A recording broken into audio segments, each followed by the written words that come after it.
Hi, my name is Mike Solomon. Welcome to a webinar presented by the law firm of Solomon, Steiner Peck. We have 3 offices, one located in Mayfield Heights, one in Independence, and one in Westlake. Any of those offices, we meet with you and be glad to discuss your issues. If you have any questions, please give us a call at 216-765-0123. And later on at the end of the seminar, we'll give you more of our contact information. Thank you for watching. Hi, my name is Mike Solomon, and I'm going to talk about some basic estate planning tools, wills, and trusts. The will process, as Lori had mentioned earlier, is the probate process. You have to go through probate. You have to probate the will.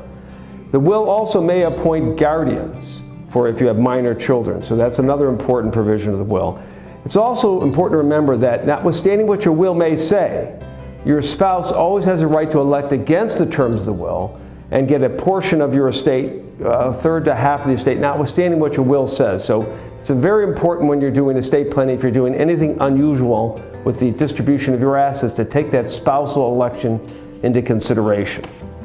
In addition, some people may need a trust. Now, not everybody needs a trust. A trust has some good attributes to it. They're very valuable, but not everybody needs a trust. A trust is a good way to avoid probate. Also, a trust can be a useful tool while you're alive to help administer your assets. So as you get older and you have less ability to handle your own financial affairs, if you title your assets in the trust and you give someone else the power to be the trustee, it may be easier to handle your financial affairs for you. Now, you can do that also with a financial power of attorney, which was discussed earlier, but a trust makes it easier. They can go to the bank or the brokerage company if they're the trustee, buy and sell your assets, distribute your assets to you if you need it. So a trust also helps during your life in many situations. And finally, and one that we use quite often for people, it's a great way to protect assets that you bequeath to your children or grandchildren, protect it from creditors and protect it from in-laws. And that's a very useful use of a trust, and I'm going to give you an example. Let's have a story of John and Mary. They have, let's say, around $700,000, have 2 children. On the death of John and Mary, they want a simple arrangement. They want the money to go to their children equally and then eventually go to their grandchildren. That's a fairly typical situation. People want their money to go to their children and eventually they want it to go to their grandchildren.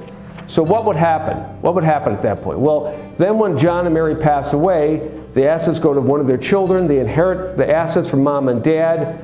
Possibly they commingle their assets with their spouse. They get a divorce. They end up losing half of the estate. Or one of your children inherits the assets, they pass away, where do their assets go? Typically they provide their assets go to their spouse. So if your daughter inherits assets from you and she passes away, it goes to her spouse, her husband may remarry, the money may go to a new spouse or to other children, not your grandchildren. Most people want to make sure that whatever they give to their children eventually goes to their grandchildren. And most documents don't provide for that. Most documents provide that it goes to the children, and after that, it's theirs. So what should maybe John and Mary have done to solve this problem? We call it a bloodline trust. It's a trust that specifically addresses these issues. It keeps the assets in trust after Mary and John pass away for their children. The children can be their own trustees. They can be the boss of these assets. But while the assets are in the trust, it's protected from any creditor claims except the IRS.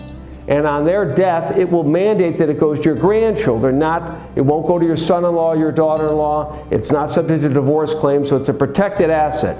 You cannot do that with a will. The only way to be able to achieve that goal is with what we call a bloodline trust. And then when that money's in the trust, your son or daughter, if they're their own trustee, they can decide when to distribute the money or when to take it out. The next example is we call it a marital trust. And this is when assets are inherited, second marriage. You have a husband and wife, Bob and Jane. They have children from their first marriage.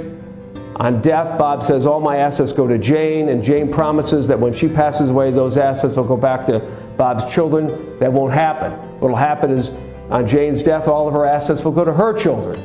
What should Bob and Jane have done? They should have set up a marital trust. On death of Bob, the assets will be held in trust for Jane. Jane might or might not be the trustee, but on her death, those assets are mandated to go back to Bob's children. A marital trust, a very effective tool so that on second marriages, the spouses can share the assets, but make sure ultimately their dollars, their inheritance, is passed on to their children. There are other sorts of trusts that you can use. We have a spendthrift trust in case one of your children is not very good with money, so they have this money, but it's protected from their foolishness with money.